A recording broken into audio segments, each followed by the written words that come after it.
ഇന്ന് നമുക്ക് gentle woman എന്ന തമിഴ് സിനിമയുടെ കഥ നോക്കിയാലോ. കഥയുടെ ചുരുക്കം എന്തെന്നാൽ, സ്വന്തം ഭർത്താവ് ഭാര്യയുടെ സഹോദരിയുടെ മകളെ കയറി പിടിക്കുവാനായും ശ്രമിക്കുന്നു. എന്നാൽ അതേ സമയം തന്നെയാണ് ഭർത്താവിന് മറ്റൊരു പെൺകുട്ടിയുമായിട്ട് അഫെയർ ഉണ്ടെന്നുള്ള കാര്യവും ഭാര്യ അറിയുന്നതും. ഈ രണ്ട് കാര്യവും അറിഞ്ഞ ഭാര്യയ്ക്കാണെങ്കിൽ സമനില തെറ്റുകയാണ്. ഭർത്താവിന്റെ മറ്റു റിലേഷനെ കുറിച്ച് കൂടുതൽ അറിയുന്നതിന് മുൻപ് തന്നെ ഭർത്താവിനെ കുത്തിക്കൊന്ന് അവളുടെ ഫ്രിഡ്ജിലാക്കി വെച്ചിരിക്കുന്നു. അതിനുശേഷം ആ ഒരു ഭാര്യയ്ക്ക് എന്തൊക്കെ നേരിടേണ്ടി വന്നു? ആരായിരിക്കും ഭർത്താവിന്റെ കാമുകി? എന്തായിരിക്കും സഹോദരിയുടെ മകൾക്കുണ്ടായിട്ടുണ്ടാവുക എന്നൊക്കെ അറിയണ്ടേ? എങ്കിൽ നമുക്ക് വേഗം സിനിമയുടെ കഥയിലേക്ക് കടക്കാം. അതിനു മുൻപായിട്ട് വീഡിയോ കാണുന്ന കൂട്ടുകാർ ഒന്ന് ലൈക്ക് ചെയ്തിട്ട് കാണാൻ മറക്കരുതേ. സിനിമ തുടങ്ങുമ്പോൾ ഭാര്യയായ പൂർണിമയും ഭർത്താവായ അരവിന്ദിനെയുമാണ് കാണിക്കുന്നത്. ഇവർ രണ്ടുപേരും അറേഞ്ച്ഡ് മാരേജ് ചെയ്തതാണ്. ഈ പൂർണിമയ്ക്ക് അച്ഛനും അമ്മയും ഒന്നുമില്ല. ഇവളൊരു അനാഥയാണ്. അതുകൊണ്ട് തന്നെ അവരുടെ ബന്ധുവായ അരവിന്ദിനെ കൊണ്ടാണ് പൂർണിമയെ വിവാഹം കഴിപ്പിച്ചതും. അരവിന്ദിന്റെ വീട്ടുകാർക്കൊക്കെ പൂർണിമയെ ഒരുപാട് ഇഷ്ടമായിരുന്നു. അതുകൊണ്ടാണ് ഇവർ രണ്ടുപേരും വിവാഹം കഴിച്ചതും. അറേഞ്ച്ഡ് മാരേജ് ചെയ്തതാണെങ്കിലും ഇവർ രണ്ടുപേരും ഒരു 10 വർഷം പ്രണയിച്ച് വിവാഹം കഴിച്ചവർ എങ്ങനെയിരിക്കും? അതുപോലെ സന്തോഷമായിട്ടാണ്, സ്നേഹത്തോടു കൂടിയാണ് രണ്ടുപേരും ജീവിക്കുന്നത്. അരവിന്ദ് LIC ഓഫീസിലാണ് വർക്ക് ചെയ്യുന്നത്. പൂർണിമയ്ക്ക് ജോലിയൊന്നുമില്ല. അവൾ ഹൗസ് വൈഫാണ്. വീട്ടിലെ കാര്യങ്ങളെല്ലാം നോക്കി ഭർത്താവിനെ നന്നായിട്ട് ജോലിക്കൊക്കെ പറഞ്ഞു വിട്ട് നല്ലൊരു കുടുംബിനിയായിട്ടാണ് വീട്ടിൽ കഴിയുന്നതും. ഇവർ രണ്ടുപേരുമാണ് ഇപ്പോൾ സിറ്റിയിൽ താമസം. ആദ്യമൊന്നും അരവിന്ദിന്റെ സ്വഭാവത്തിൽ ഒരു മാറ്റവുമില്ല. എന്നാൽ സിറ്റിയിൽ വന്നതിന് ശേഷം പുള്ളിക്കാരന്റെ സ്വഭാവത്തിൽ ചെറിയൊരു മാറ്റമുണ്ട്. അരവിന്ദിന്റെ അമ്മ പൂർണിമയ്ക്കൊപ്പവും അരവിന്ദിനൊപ്പവുമില്ല. അവർ രണ്ടുപേരും സന്തോഷത്തോടു കൂടി നല്ല എൻജോയ് ചെയ്ത് ജീവിക്കട്ടെ എന്ന് കരുതി അമ്മ ഇപ്പോൾ സഹോദരനൊപ്പമാണ് താമസിക്കുന്നതും. അരവിന്ദിനാണെങ്കിലോ അവിടെ അധികം കൂട്ടുകാരൊന്നുമില്ല. ഓഫീസ് കഴിഞ്ഞാൽ നേരെ വീട്, വീട്ടിൽ വന്നാൽ ഭാര്യയുടെ കാര്യം നോക്കുക. ഭാര്യയെ ഫോക്കസ് ചെയ്താണ് അരവിന്ദിന്റെ ജീവിതം മുന്നോട്ട് പോകുന്നതും. അത്രയ്ക്ക് നല്ല ക്യൂട്ടായിട്ടുള്ള കപ്പിൾസാണ് അരവിന്ദും പൂർണിമയും. അവരുടെ ജീവിതം സന്തോഷമായിട്ട് മുന്നോട്ട് പോവുകയായിരുന്നു. അങ്ങനെ ഇരിക്കെ ഒരു ദിവസം അടുത്ത വീട്ടിൽ ഒരു ഫംഗ്ഷൻ നടക്കുന്നതിനാൽ അവിടെ പങ്കെടുക്കുവാനായിട്ടും അവരെ സഹായിക്കുവാനായിട്ടും പൂർണിമ അങ്ങോട്ട് പോകും. എല്ലാം കഴിഞ്ഞിട്ട് പൂർണിമ തിരിച്ച് തന്റെ വീട്ടിലേക്ക് വരുമ്പോൾ കാണുന്ന കാഴ്ച തന്റെ പ്രിയപ്പെട്ട ഭർത്താവ് മറ്റൊരു പെൺകുട്ടിക്കൊപ്പം ഇരിക്കുന്നതാണ്. പൂർണിമ അത് ആരെന്ന് ചോദിച്ചപ്പോൾ അതിവിടുത്തെ അടുത്ത വീട്ടിലെ പെൺകുട്ടിയാ, ഞങ്ങൾ നല്ല കമ്പനിയാണെന്നും അരവിന്ദ് പറയുന്നു. പൂർണിമയ്ക്കാണെങ്കിൽ അത് കാണുമ്പോൾ വല്ലാത്ത സങ്കടം വരുമെങ്കിലും സിറ്റിയിലേക്ക് താമസിക്കുന്ന ആളല്ലേ, ഫ്രണ്ട് സർക്കിളൊക്കെ ഒരുപാട് കൂടുതലായിരിക്കാം, അതുകൊണ്ട് മൈൻഡ് ചെയ്യേണ്ട എന്നും പൂർണിമ കരുതുന്നു. അവൾ സങ്കടമെല്ലാം ഉള്ളിലൊതുക്കി. ഈ പൂർണിമയ്ക്ക് ഒരു ചേച്ചിയുണ്ട്. ആ ചേച്ചിയുടെ മകളാണെങ്കിൽ ഇന്റർവ്യൂ അറ്റൻഡ് ചെയ്യുന്നതിനായിട്ട് ചെന്നൈയിലേക്ക് വരുന്ന കാര്യം പൂർണിമയോട് പറഞ്ഞിരുന്നു. എന്നാൽ ആ കുട്ടിക്ക് വേറെ സ്ഥലമൊന്നുമില്ല നിൽക്കാൻ പോകാൻ. അതുകൊണ്ട് തന്നെ പൂർണിമയ്ക്കൊപ്പം വന്ന് നിന്നോട്ടെ എന്നും ആ കുട്ടി ചോദിച്ചു. പൂർണിമ തന്റെ ഭർത്താവിനോട്, എന്റെ ചേച്ചിയുടെ മകൾ ഇവിടേക്ക് വരുന്നുണ്ട്, അതും ഇന്റർവ്യൂ അറ്റൻഡ് ചെയ്യാനാ. ഒരു 3 ദിവസത്തേക്ക് അവൾ ഇവിടെ നിന്നോട്ടെ, വല്ല കുഴപ്പവുമുണ്ടോ എന്ന് ചോദിക്കുന്ന സമയത്ത് അരവിന്ദ് പറയുന്നത്, ഒരു കുഴപ്പവുമില്ല, ഞാനും 3 ദിവസത്തേക്ക് ബാംഗ്ലൂരിൽ ഒരു മീറ്റിംഗിനായിട്ട് പോവുകയാണ്. അപ്പോൾ ഈ 3 ദിവസവും നീ ഒറ്റയ്ക്കല്ലേ, അതുകൊണ്ട് നിനക്കൊരു കൂട്ടാകുമല്ലോ എന്നും അരവിന്ദ് പറയുന്നു. അതനുസരിച്ച് പൂർണിമയുടെ ചേച്ചിയുടെ മകളും അവളുടെ അടുത്തേക്ക് വരികയാണ്. പൂർണിമയുടെ ചേച്ചിയുടെ മകൾ എത്തിയതും പൂർണിമ ആ പെൺകുട്ടിയെ അരവിന്ദിന് പരിചയപ്പെടുത്തി കൊടുക്കുന്നു. രണ്ടുപേരും അങ്ങനെ പരിചയമാകും. അരവിന്ദ് പൂർണിമയോട് ചോദിക്കുന്നുണ്ട്, നിന്നോട് അമ്മ ഇന്ന് അമ്പലത്തിൽ പോകാനായിട്ട് പറഞ്ഞില്ലേ, വേഗം റെഡിയാവും, ഞാൻ നിന്നെ അവിടേക്ക് ഡ്രോപ്പ് ചെയ്യാമെന്ന് പറയുന്നു. അങ്ങനെ ഓഫീസിൽ പോകുവാനായി റെഡിയാകുന്ന അരവിന്ദ് പൂർണിമയെ കൂട്ടിക്കൊണ്ടാണ് പോകുന്നതും. പൂർണിമ അമ്പലത്തിലേക്കും പോവുകയാണല്ലോ. താഴെ എത്തിയതും അരവിന്ദിനാണെങ്കിൽ തന്റെ ഫോൺ എടുക്കാൻ മറന്നു. ഞാൻ പോയി ഫോൺ എടുത്തിട്ട് വരട്ടെ എന്ന് പറയുന്നു. പക്ഷേ പൂർണിമയ്ക്ക് 12 മണിക്ക് മുൻപ് തന്നെ അമ്പലത്തിലെത്തണം.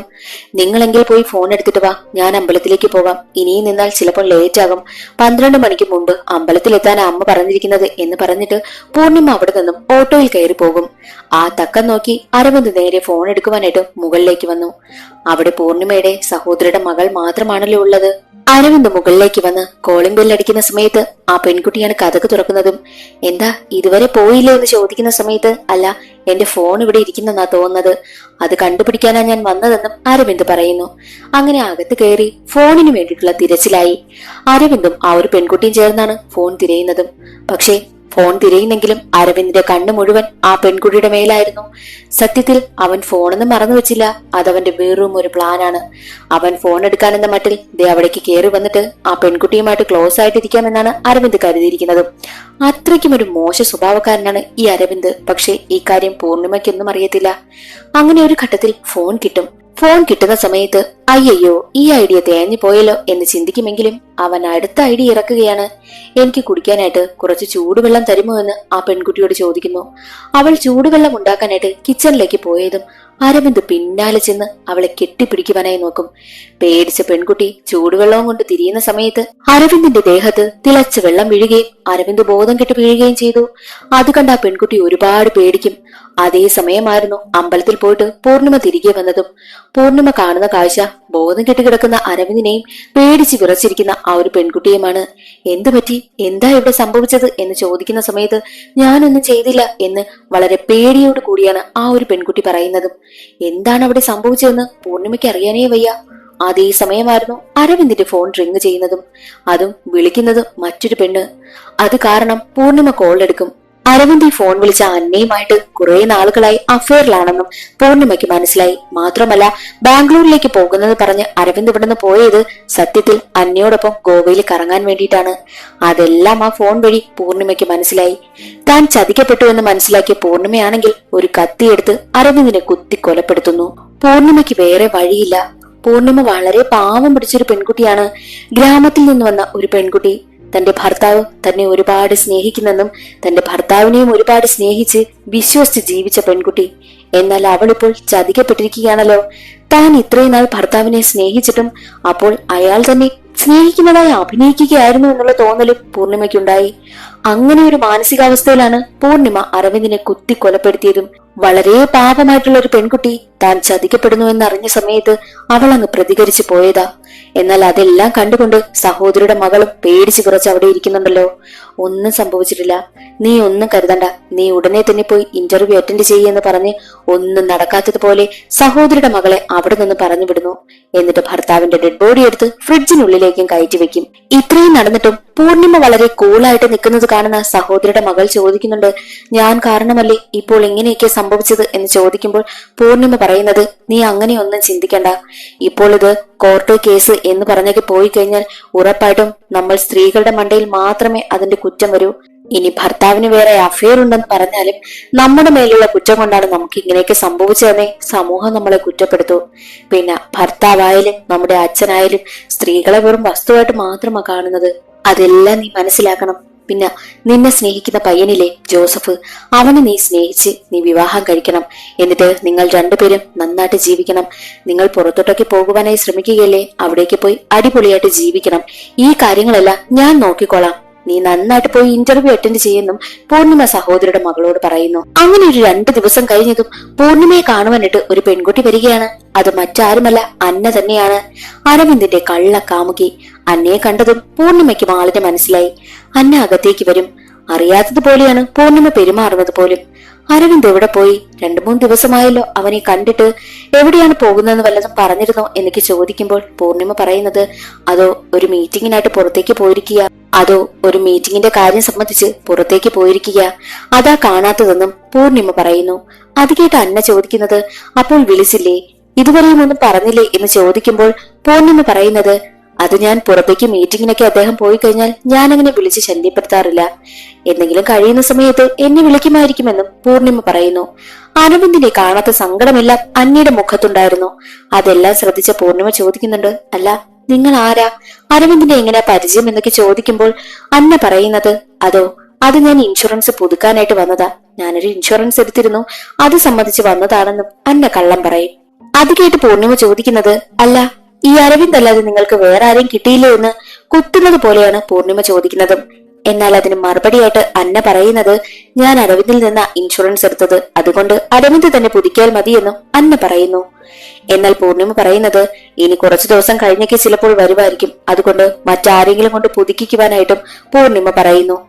അന്നയാണെങ്കിൽ ഒന്നും മിണ്ടാതെ അവിടെ നിന്ന് പോവുകയാണ്.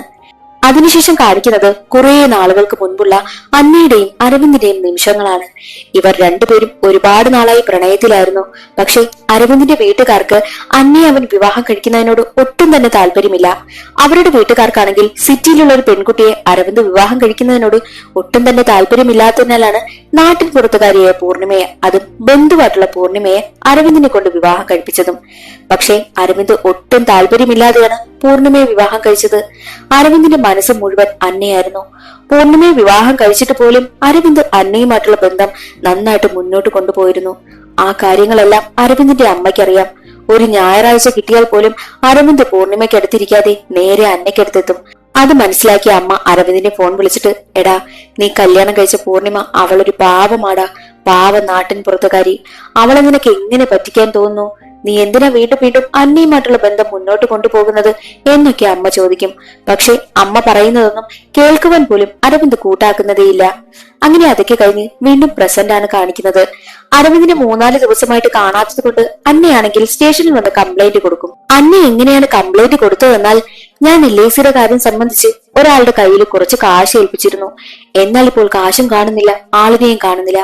ആളിന്റെ പേര് അരവിന്ദ് എന്നാണ് അന്ന കംപ്ലൈന്റ് കൊടുത്തതും. എന്നിട്ട് അന്ന പറയുന്നുണ്ട്, അരവിന്ദിന്റെ വീട്ടിൽ പോയി അന്വേഷിച്ചാൽ എന്തെങ്കിലും വിവരം കിട്ടും. 3-4 ദിവസമായിട്ട് അരവിന്ദിനെ കുറിച്ച് ഒരു വിവരവുമില്ലെന്നാണ് അന്ന പറഞ്ഞതും. അതനുസരിച്ച് പോലീസുകാരാണെങ്കിൽ നേരെ അരവിന്ദിന്റെ വീട്ടിലേക്ക് എത്തി പൂർണിമയോട് അരവിന്ദിനെ കുറിച്ച് അന്വേഷിക്കും. പൂർണിമ പറയുന്നത്, 3-4 ദിവസമായിട്ട് ബാംഗ്ലൂർ ഒരു മീറ്റിങ്ങിന് പോയിരിക്കുക. ഞാൻ വിളിച്ചാലും മീറ്റിംഗ് സംബന്ധമായിട്ട് പോയിരിക്കുകയാണെങ്കിൽ ഫോൺ എടുക്കത്തൊന്നുമില്ല. മുൻപും മീറ്റിങ്ങിന് പോകുന്ന സമയത്ത് ഇങ്ങനെയൊക്കെ തന്നെയാ. പിന്നെ മീറ്റിംഗ് കഴിയുമ്പോൾ ഇങ്ങ് വന്നോളുമെന്ന് പൂർണിമ പറയുന്നു. അങ്ങനെ പോലീസുകാരാണെങ്കിൽ തിരികെ പോവുകയാണ്. പോലീസുകാരിൽ നിന്നും പൂർണിമ എന്താണ് പറഞ്ഞതെന്ന് അന്ന ചോദിച്ചു മനസ്സിലാക്കി. എന്നാലും അന്നയുടെ മനസ്സിലാണെങ്കിൽ വല്ലാത്ത സംശയം. അന്ന ഉടനെ തന്നെ അരവിന്ദിന്റെ ഫോണിന്റെ ലാസ്റ്റ് ലൊക്കേഷൻ എവിടെയാണെന്ന് അവൾ കണ്ടുപിടിക്കും. അപ്പോൾ കാണിക്കുന്നത് അരവിന്ദിന്റെ വീട്ടിൽ തന്നെയാണ് ലാസ്റ്റ് ലൊക്കേഷൻ കാണിക്കുന്നതെന്ന കാര്യം അന്നയ്ക്ക് മനസ്സിലായി. എന്നാൽ വീട്ടിൽ വന്ന് ഫോൺ അന്വേഷിക്കുന്ന സമയത്ത് അവിടെ ഫോൺ പോലുമില്ല. മൊബൈലിന്റെ ലൊക്കേഷൻ നോക്കിയ സമയത്ത് അത് അരവിന്ദിന്റെ വീട്ടിൽ തന്നെയുണ്ട് എന്ന് മനസ്സിലാക്കി ഉടനെ തന്നെ അന്ന അരവിന്ദിന്റെ വീട്ടിലേക്ക് എത്തി. എന്നിട്ട് പൂർണിമയോട് കാര്യം പറഞ്ഞ് വീട് മുഴുവൻ പരിശോധിക്കും. പക്ഷെ അവിടെ നിന്നൊന്നും ഫോൺ കിട്ടുന്നതേയില്ല. എന്നിട്ട് പൂർണിമയോട് പറയുന്നുണ്ട്, ലാസ്റ്റ് ലൊക്കേഷൻ കാണിക്കുന്നത് വീടാണല്ലോ, എങ്കിലൊരു കാര്യം ചെയ്, അരവിന്ദിന്റെ കാറിന്റെ ചാവിതാ, ഞാൻ കാറ് കൂടി ഒന്ന് പരിശോധിച്ച് നോക്കട്ടെ എന്നും അന്ന പറയുന്നു. അങ്ങനെ കാറ് പരിശോധിച്ച് നോക്കുന്ന സമയത്ത് കാറിനുള്ളിൽ നിന്നും മൊബൈൽ ഫോൺ കിട്ടുകയാണ്. അത് കാണുന്ന പൂർണിമയാണെങ്കിൽ ഞെട്ടിപ്പോയതുപോലെയൊക്കെ അഭിനയിക്കും. എന്നാൽ അന്ന ഉടനെ ആ ഒരു ഫോണിന്റെ കാര്യം പോലീസ് ഓഫീസർമാരെ അറിയിക്കുന്നു. ആ ഫോണിലുള്ള ഫോട്ടോയും കാര്യങ്ങളെല്ലാം പരിശോധിച്ച ഇൻസ്പെക്ടറിന് അന്നയും അരവിന്ദും തമ്മിൽ എന്താണ് കണക്ഷൻ എന്നുള്ള കാര്യം മനസ്സിലാക്കി.